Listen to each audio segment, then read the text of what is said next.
दोस्तों, जैसे कि आप सभी जानते हैं कि फिल्म आदि पुरुष का टीजर रिलीज हो गया है और इसके रिलीज होते ही पूरे हिंदुस्तान में हंगामा मच गया है। लोग इस फिल्म के बारे में बहुत ही बुरा भला कह रहे हैं। जो इस फिल्म का वीएफएक्स है उसके बारे में बहुत ही निगेटिव बातें कही जा रही हैं और इस फिल्म में जो एक्टरों का लुक रखा गया है उसको लेकर बहुत ही बुरा भला कहा जा रहा है। जबकि ये फिल्म कोई छोटी मोटी फिल्म नहीं है, बल्कि 450 करोड़ की लागत से बनी हुई एक बड़ी फिल्म है। तो ये हिंदुस्तान की और बॉलीवुड के इतिहास की पहली फिल्म है जो टीजर रिलीज होने के साथ ही सुपर डुपर डिजास्टर हो गई है, जिसमें लगे हुए 450 करोड़ रुपए मिट्टी हो गए हैं। इससे पहले कि मैं आपको ये बताऊं कि ये 450 करोड़ रुपए मिट्टी कैसे हो गए हैं, मैं आपको याद दिलाना चाहता हूं कि अगर आपने अभी तक चैनल सब्सक्राइब नहीं किया तो कर लो और घंटी नहीं दबाई तो फौरन ही दबा दो, क्योंकि घंटी नहीं दबाओगे तो आपको नहीं पता चलेगा कि मैंने नया वीडियो कब डाला है। मैं यहां आपको याद दिलाना चाहूंगा कि इस फिल्म के प्रोड्यूसर हैं भूषण कुमार साहब, जो पहले ही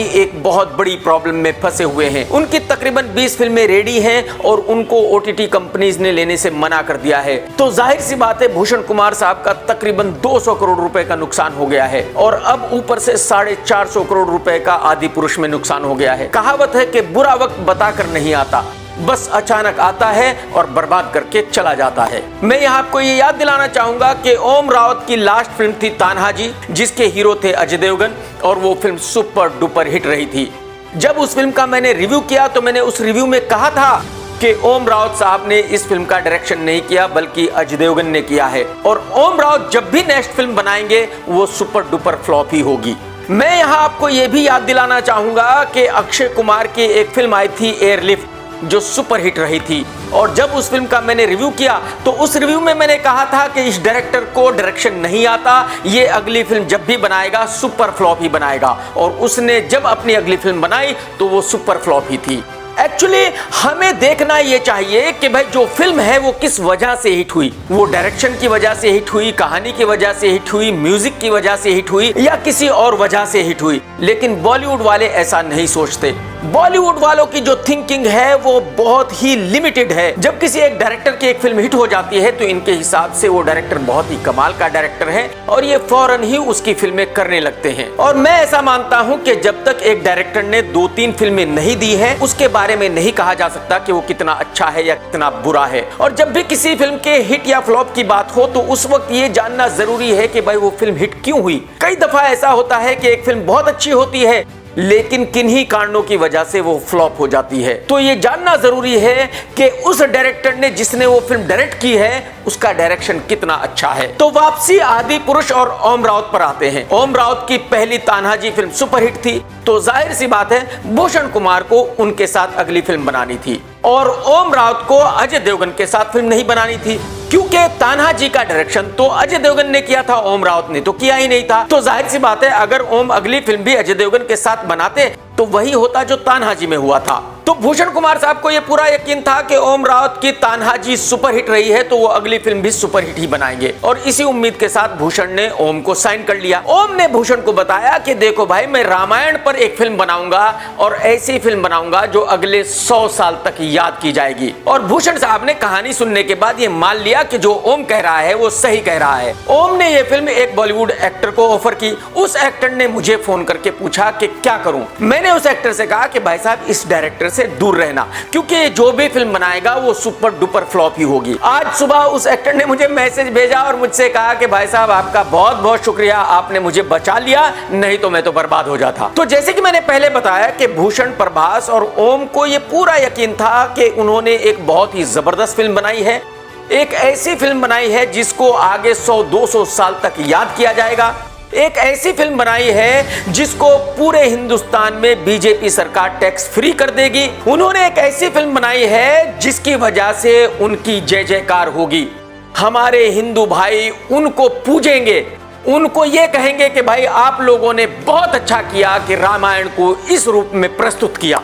तो जाहिर सी बात है जब इनको इतना यकीन था तो फिर टीजर भी उसी लेवल पे रिलीज किया जाना था। तो इन्होंने प्लान किया कि भाई इस टीजर को अयोध्या में जाकर रिलीज करेंगे और योगी जी से रिलीज कराएंगे, और पहले ही दिन जब योगी जी इस टीजर को रिलीज करेंगे तो हमारी तो पूरे हिंदुस्तान में वाह वाह हो जाएगी। तो भूषण कुमार साहब ने सारा इंतजाम अयोध्या में किया पूरे मीडिया को अयोध्या लेकर गए और खूब पैसे खर्च किए और योगी जी को इनवाइट किया गया इस टीजर को रिलीज करने के लिए। योगी जी ने कहा कि भाई वहां जाने से पहले मुझे टीजर दिखाओ तो सही है क्या। जब उन्होंने अपने ऑफिस में इस टीजर को देखा तो उनके तो होश उड़ गए। उन्होंने कहा कि भाई साहब ये क्या कर दिया आपने, ये तो आप रामायण का इस्लामीकरण कर रहे हो, मतलब आप हमारी बेइज्जती कर रहे हो। भाई साहब मैं तो इस टीजर को रिलीज बिल्कुल नहीं करूंगा। जब योगी जी ने उस टीजर को देखकर इन लोगों से ये कहा तब जाकर इनकी समझ आया कि इन्होंने क्या गलती कर दी, इन्होंने कितना बड़ा ब्लंडर कर दिया।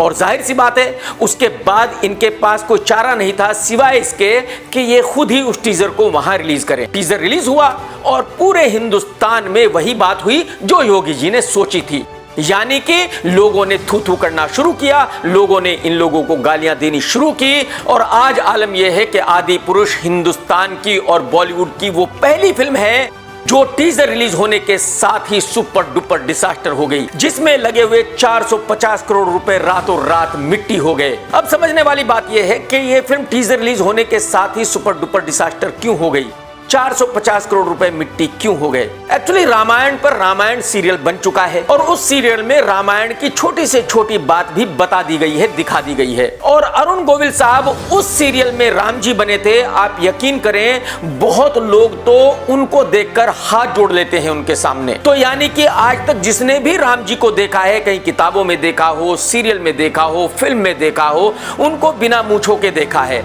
लेकिन इस फिल्म में प्रभास को राम का रोल दिया गया है और उनको मूंछों के साथ दिखाया गया है और ये एक बहुत बड़ी गलती है। राम जी को आप मूंछों के साथ रावण की तरह नहीं दिखा सकते। रामायण में जितने बड़े वॉरियर राम जी हैं उतना ही बड़ा वॉरियर लक्ष्मण है, लेकिन यहां लक्ष्मण का कुछ अता पता ही नहीं है। सन्नी सिंह बेचारा लक्ष्मण कैसे हो सकता है। दारा सिंह साहब हनुमान जी का रोल करते थे और दुनिया भर के जनता के दिमाग में वही छवि है हनुमान जी की, लेकिन यहाँ हनुमान जी को ऐसा दिखाया गया है जैसे कि राक्षस हो। उसको चमड़े की बेल्ट पहनाई गई है जो बिल्कुल ही गलत है, किसी भी तरह एक्सेप्टेबल है ही नहीं। सारी दुनिया जानती है कि रावण एक महापंडित था, एक महाज्ञानी आदमी था।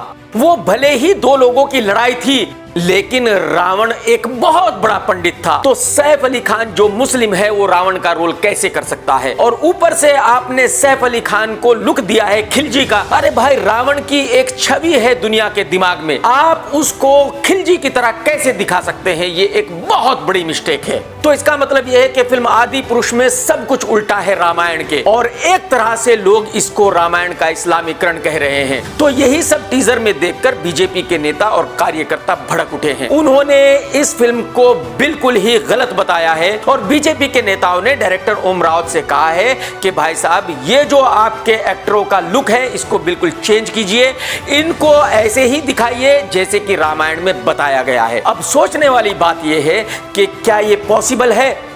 जो लोग फिल्में बनाते हैं, जिनको पता है कि फिल्में कैसे बनती हैं, वो इस बात को अच्छी तरह समझ सकते हैं कि ये बिल्कुल भी पॉसिबल नहीं है। हाँ, ओम रावत ये कर सकते हैं कि एक नई फिल्म दोबारा बना सकते हैं 450 करोड़ रुपए खर्च करके, लेकिन इस फिल्म में अब कुछ भी तब्दीली नहीं हो सकती। जो एक्टरों का लुक है उसको चेंज नहीं किया जा सकता, यानी कि जो हो गया वो हो गया, यानी कि जो 450 करोड़ रुपए लगे हैं वो मिट्टी हो गए तो हो गए, बात खत्म। अब ओम रावत और भूषण कुमार साहब को यह फिल्म को भूलना ही पड़ेगा। अब ओम और भूषण साहब सिर्फ इतना कर सकते हैं कि वो इस फिल्म को रिलीज ना करें। अगर इस फिल्म को रिलीज नहीं करते तब भी 450 करोड़ गए, और रिलीज करते हैं तब भी 450 करोड़ गए। अब आप कहेंगे कि भाई अगर रिलीज करते हैं तो फिर 450 करोड़ रुपए कैसे जा सकते हैं, वो भी मैं आपको बताता हूं। तो जैसे कि मैंने कहा कि इस फिल्म में जो एक्टर हैं उनके लुक को नहीं बदला जा सकता, यानी कि जो फिल्म है उसी को रिलीज करना पड़ेगा।